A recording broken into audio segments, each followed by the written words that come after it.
Hi hello ನಮಸ್ಕಾರ ಎಲ್ಲರಿಗೂ. Welcome back my YouTube channel. ಈ ಒಂದು ವಿಡಿಯೋದಲ್ಲಿ online application for admission to 2 years B Ed ಕೋರ್ಸ್ಗೆ ಯಾರೆಲ್ಲ ಈಗಾಗಲೇ ಅರ್ಜಿಯನ್ನು ಸಲ್ಲಿಸಿದರೋ ಅಂತಹ ಅಭ್ಯರ್ಥಿಗಳಿಗೆ ಈಗಾಗಲೇ ಒಂದು ವೆರಿಫಿಕೇಶನ್ ಲಿಸ್ಟನ್ನು ಅಧಿಕೃತ ಒಂದು ವೆಬ್ಸೈಟ್ ಒಳಗೆ ಅನೌನ್ಸ್ ಮಾಡಿದ್ದಾರೆ. ಸೊ ಇದನ್ನು ಯಾವ ರೀತಿ ನೀವು ವೆರಿಫಿಕೇಶನ್ ಲಿಸ್ಟನ್ನು ಚೆಕ್ ಮಾಡಿಕೊಳ್ಳುವುದು ಮತ್ತು ಅದರ ಕಟ್ ಆಫ್ ಏನಾಗಿರುತ್ತೆ ಮತ್ತು ನೀವು ಅದಕ್ಕೆ ಪಾಲಿಸಬೇಕಾದಂತಹ ಸೂಚನೆಗಳು ಏನೇನು ಮುಂತಾದ ಮಾಹಿತಿಯನ್ನು ನಾನು ಈ ವಿಡಿಯೋದಲ್ಲಿ ತಿಳಿಸ್ಕೊಡ್ತಾ ಇದ್ದೀನಿ. ಅದಕ್ಕೂ ಮುಂಚೆ ಯಾರೆಲ್ಲ ಇದೇ ಮೊದಲು ನನ್ನ ಯೂಟ್ಯೂಬ್ ಚಾನಲ್ ಅನ್ನು ನೋಡ್ತಾ ಇದ್ರು ದಯವಿಟ್ಟು ಸಬ್ಸ್ಕ್ರೈಬ್ ಮಾಡಿಕೊಂಡು ಪಕ್ಕದಲ್ಲಿ ಕಾಣುವ ಬೆಲ್ ಬಟನ್ ಮೇಲೆ ಕ್ಲಿಕ್ ಮಾಡಿ ಆಲ್ ಅಂತ ಸೆಲೆಕ್ಟ್ ಮಾಡ್ಕೊಳ್ಳಿ. ಬನ್ನಿ ಹಾಗಾದ್ರೆ ನೀವು ಬಳಸ್ತಕ್ಕಂಥ ಯಾವ್ದಾದ್ರು ಒಂದು ಬ್ರೌಸರ್ ಅಲ್ಲಿ ಸ್ಕೂಲ್ ಎಜುಕೇಶನ್ ಅಂತೇಳಿ ನೀವು ಸರ್ಚ್ ಕೊಟ್ರೆ ಅಲ್ಲಿ ಈ ರೀತಿ ಫಸ್ಟ್ ಆಪ್ಷನ್ ಕಾಣಿಸುತ್ತೆ, ನೀವು ಸ್ಕೂಲ್ ಎಜುಕೇಶನ್ ಕರ್ನಾಟಕ ಸರ್ಕಾರ ಅಂತ. ಅದ್ರ ಮೇಲೆ ನೀವು ಇಲ್ಲಿ ಕ್ಲಿಕ್ ಮಾಡ್ಕೊಂಡ್ರೆ ಈ ರೀತಿಯಾದಂತಹ ಒಂದು ಸ್ಕೂಲ್ ಶಾಲಾ ಶಿಕ್ಷಣ ಒಂದು ಇಲಾಖೆಯ ಒಂದು ನಿಮ್ಗೆ ವೆಬ್ಸೈಟ್ ಕಾಣಿಸುತ್ತೆ. ಇಲ್ಲಿ ಸ್ಕ್ರೋಲ್ ಡೌನ್ ಮಾಡ್ತಾ ಹಾಗೆ ಇಲ್ಲಿ ಇತ್ತೀಚಿನ ಸುದ್ದಿಗಳಂತ ಕಾಣುತ್ತಲ್ಲ, ಅದ್ರ ಕೆಳಗೆ ಬಿ.ಎಡ್ 2024-25 ಅಂತೇಳಿ 1:2 ವೆರಿಫಿಕೇಶನ್ ಲಿಸ್ಟ್ ಅಂತ ಕಾಣಿಸುತ್ತಲ್ಲ, ಅದ್ರ ಮೇಲೆ ನೀವು ಇಲ್ಲಿ ಕ್ಲಿಕ್ ಮಾಡ್ಕೊಂಡಾಗ ಈ ರೀತಿ ಒಂದು ನಿಮ್ಗೆ ವೆರಿಫಿಕೇಶನ್ ಲಿಸ್ಟ್ ನಿಮ್ಗೆ ಕಾಣಿಸುತ್ತೆ. ನೀವು ಇಲ್ಲಿ ನೋಡ್ತಿರ್ಬೋದು ಬಿ.ಎಡ್ 2024-25 ಲಿಸ್ಟ್ಸ್ ಅಂತಿದೆ. ಇಲ್ಲಿ ಫಸ್ಟ್ ಆಪ್ಷನ್ ಏನಿದೆ ಅಂದ್ರೆ ಆರ್ಟ್ಸ್ ವೆರಿಫಿಕೇಶನ್ ಲಿಸ್ಟ್ ಅಂತ ಇದೆ. ಅಂದ್ರೆ ಆರ್ಟ್ಸ್ ಅಭ್ಯರ್ಥಿಗಳ ಒಂದು ವೆರಿಫಿಕೇಶನ್ ಲಿಸ್ಟ್ ಇದೆ. ಇಲ್ಲಿ ಸೈನ್ಸ್ ವೆರಿಫಿಕೇಶನ್ ಲಿಸ್ಟ್ ಅಂತ ಕಾಣಿಸುತ್ತೆ. ಸೆಕೆಂಡ್ ಆಪ್ಷನ್ ಅಲ್ಲಿ ಸೈನ್ಸ್ ಅಭ್ಯರ್ಥಿಗಳ ಒಂದು ವೆರಿಫಿಕೇಶನ್ ಲಿಸ್ಟ್ ಇದಾಗಿರುತ್ತೆ. ಆರ್ಟ್ಸ್ ಅಭ್ಯರ್ಥಿಗಳ ಒಂದು ಕಟ್ ಆಫ್ ಎಷ್ಟಿದೆ ಅಂತೇಳಿದೆ.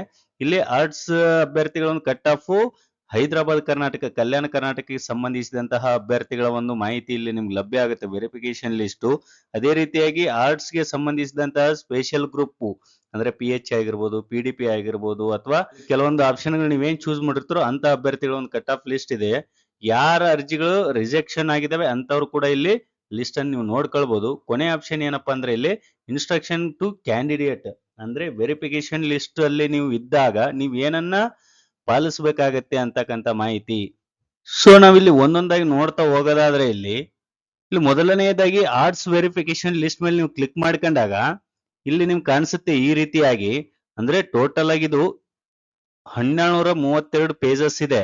ಅಂದ್ರೆ ನೀವು ನಿಮ್ಮ ಒಂದು ವೆರಿಫಿಕೇಶನ್ ಲಿಸ್ಟ್ 1:2 ಲಿಸ್ಟ್ ಅಲ್ಲಿ ನೀವು ಇದೀರಾ ಇಲ್ವಾ ಅಂತೇಳಿ ಇಡೀ ಸ್ಟೇಟ್ ಲಿಸ್ಟ್ ಇದು ಆರ್ಟ್ಸ್ ಅಭ್ಯರ್ಥಿಗಳ ಒಂದು ಟೋಟಲ್ ಲಿಸ್ಟ್ 1232 ಪೇಜಸ್ ಇದೆ.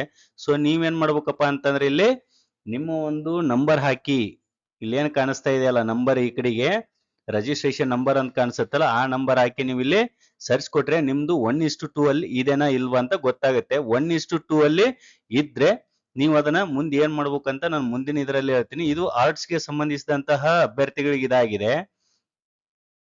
ನೆಕ್ಸ್ಟ್ ನೀವು ಇಲ್ಲಿ ನೋಡ್ತಿರ್ಬೋದು ಎರಡನೇ ಆಪ್ಷನ್ ಸೈನ್ಸ್ ವೆರಿಫಿಕೇಶನ್ ಲಿಸ್ಟ್ ಮೇಲೆ ನೀವು ಕ್ಲಿಕ್ ಮಾಡ್ಕೊಂಡಾಗ ಇಲ್ಲಿ ಸೈನ್ಸ್ ಗೆ ಸಂಬಂಧಿಸಿದಾಗೆ ಇಲ್ಲಿ 1:2 ಅಂತ ಏನಿರೋದಿಲ್ಲ, ಆಲ್ಮೋಸ್ಟ್ ಎಲ್ಲಾ ಅಭ್ಯರ್ಥಿಗಳು ಕೂಡ ಇಲ್ಲಿ ನಿಮ್ಗೆ ಸಿಗುವಂತ ಚಾನ್ಸಸ್ ಇರುತ್ತೆ. ಸೊ ಇಲ್ಲಿ ನೀವು ನಿಮ್ಮ ಒಂದು ರಿಜಿಸ್ಟ್ರೇಷನ್ ನಂಬರ್ ಅನ್ನ ಹಾಕಿ ಕೂಡ ನೀವು ಇಲ್ಲಿ ಚೆಕ್ ಮಾಡ್ಕೊಳ್ಬಹುದು.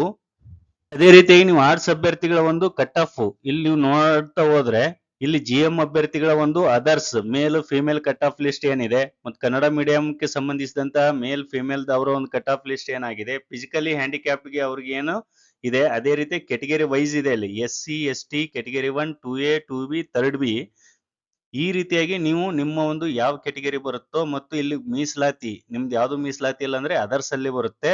ಸೊ ನೀವು ಕನ್ನಡ ಮೀಡಿಯಂ ಕನ್ನಡ ಮಾಧ್ಯಮದಲ್ಲಿ ಓದಿರ್ತಕ್ಕಂಥ ಅಭ್ಯರ್ಥಿಗಳಾಗಿದ್ರೆ ಈ ಒಂದು ಕಟ್ ಆಫ್ ನಿಮ್ಗೆ ಅಪ್ಲಿಕೇಬಲ್ ಆಗುತ್ತೆ. ಒಂದ್ ವೇಳೆ PH ಆಗಿದ್ರೆ ಈ ಒಂದು ಕಟ್ ಆಫ್ ಆಗುತ್ತೆ. ಈ ರೀತಿಯಾಗಿ ನೀವು ಚೆಕ್ ಮಾಡ್ಕೊಂಡು ಒಂದು ವೇಳೆ ನಿಮ್ದು ಏನಾದ್ರೂ 1:2 ಅಲ್ಲಿ ಇದ್ರೆ 1:2 ಅಲ್ಲಿ ಇದ್ರೆ ನೀವು ಏನನ್ನು ಪಾಲಿಸಬೇಕಾಗತ್ತೆ ಅಂತ ನೀವು ನೋಡ್ಕೊಳ್ಬೇಕಾಗತ್ತೆ. ಇದನ್ನು ಕಡ್ಡಾಯವಾಗಿ ಇನ್ಸ್ಟ್ರಕ್ಷನ್ ಟು ಕ್ಯಾಂಡಿಡೇಟ್ಸ್ ಅಂತಿದೆಯಲ್ಲ, ಸೊ ಅದ್ರ ಮೇಲೆ ನೀವು ಇಲ್ಲಿ ಕ್ಲಿಕ್ ಮಾಡಿದಾಗ ಕೆಲವೊಂದು ಇನ್ಸ್ಟ್ರಕ್ಷನ್ ಕೊಟ್ಟಿದ್ದಾರೆ. ಇಲ್ಲಿ ಏನಪ್ಪಾ ಅಂತಂದ್ರೆ 2024-25ನೇ ಸಾಲಿನ BED ಕೋರ್ಸ್ಗೆ ಸರ್ಕಾರಿ ಕೋಟಾದಡಿ ದಾಖಲಾತಿ ಆನ್ಲೈನ್ ಅರ್ಜಿ ಸಲ್ಲಿಸಿ ಅಂತ ಇದೆ. ಅಂದ್ರೆ ನೀವು ಈಗಾಗಲೇ ಆ ದಾಖಲಾತಿಗಾಗಿ ನೀವು ಆನ್ಲೈನ್ ಅರ್ಜಿ ಸಲ್ಲಿಸಿದಿರಿ. ಸೊ ಇಲ್ಲಿ 1:2 ಪರಿಶೀಲನಾ ಪಟ್ಟಿಯಲ್ಲಿನ ಅಭ್ಯರ್ಥಿಗಳು ಮೂಲ ದಾಖಲೆಗಳ ಪರಿಶೀಲನೆಗಾಗಿ ಅನುಸರಿಸಬೇಕಾದಂತಹ ಸೂಚನೆಗಳಿದಾವೆ ಇಲ್ಲಿ. ಅಂದ್ರೆ ನೀವು ಈಗಾಗಲೇ ಆನ್ಲೈನ್ ಅರ್ಜಿಯನ್ನ ಸಲ್ಲಿಸಿದಿರಿ. ಸೊ ಸಲ್ಲಿಸಿದಾದ್ಮೇಲೆ ನಿಮ್ದು ನಾನು ಆಗ್ಲೇ ತೋರಿಸಿರುವ ಹಾಗೆ ಆರ್ಟ್ಸ್ ಅಭ್ಯರ್ಥಿಗಳಾಗಿದ್ರೆ 1:2 ಪಟ್ಟಿಯಲ್ಲಿ 1232 ಪೇಜ್ ಏನಿದೆ ಅಲ್ಲ ನಮ್ಮ ಸ್ಟೇಟ್ದು ಅದರಲ್ಲಿ ನಿಮ್ಮ ಹೆಸರು ಇತ್ತು ಅಂದ್ರೆ ಈ ಕೆಳಕಂಡಂತಹ ಸೂಚನೆಗಳನ್ನ ನೀವು ಕಡ್ಡಾಯವಾಗಿ ಪಾಲಿಸಬೇಕಾಗುತ್ತೆ. ಏನಪ್ಪಾ ಅಂತಂದ್ರೆ ಮೊದಲನೇದಾಗಿ ಸರ್ಕಾರಿ ಕೋಟಾದಡಿ ಲಭ್ಯ ಇರತಕ್ಕಂತ ಸೀಟಿನ 1:2 ಅನುಪಾತದಲ್ಲಿ ಮೆರಿಟ್ ಕಮ್ ರೋಸ್ಟರ್ ಇಲ್ಲಿ ಕ್ಲಿಯರ್ ಆಗಿ ಕೊಟ್ಟಿದ್ದಾರೆ. ಮೆರಿಟ್ ಕಮ್ ರೋಸ್ಟರ್ ಅನ್ವಯ ಅರ್ಹ ಅಭ್ಯರ್ಥಿಗಳು ಪರಿಶೀಲನಾ ಪಟ್ಟಿಯನ್ನು ವೆಬ್ಸೈಟ್ ನಲ್ಲಿ ಪ್ರಕಟಿಸಲಾಗಿದೆ. ಅಂದ್ರೆ ಇಲ್ಲಿ ಯಾವುದೇ ರೀತಿಯಾದಂತಹ ವಿಧಾನದಲ್ಲಿ ಅವರು ಮಾಡಿಲ್ಲ. ಇಲ್ಲಿ ಮುಖ್ಯವಾಗಿ ಮೆರಿಟ್ ಅಂಡ್ ರೋಸ್ಟರ್ ಅನ್ವಯದ ಅಡಿಯಲ್ಲಿ ನಿಮ್ಮ ಒಂದು ಪರಿಶೀಲನಾ ಪಟ್ಟಿಯನ್ನ ಈ ಒಂದು ವೆಬ್ಸೈಟ್ ನಲ್ಲಿ ಅವರು ಪ್ರಕಟಿಸಿದ್ದಾರೆ. ಸೊ ಎರಡನೇದಾಗಿ 1:2 ಮೆರಿಟ್ ಕಮ್ ರೋಸ್ಟರ್ ಅನ್ವಯ ಪರಿಶೀಲನಾ ಪಟ್ಟಿಯಲ್ಲಿ ಇರತಕ್ಕಂತಹ ಅಭ್ಯರ್ಥಿಗಳ ಒಂದು ಮೂಲ ದಾಖಲೆಗಳ ಪರಿಶೀಲನೆಗಾಗಿ ಆಯ್ಕೆ ಮಾಡಿಕೊಂಡ ನೋಡಲ್ ಕೇಂದ್ರದಲ್ಲಿ ಮಾತ್ರ ಹಾಜರಾಗುವುದು.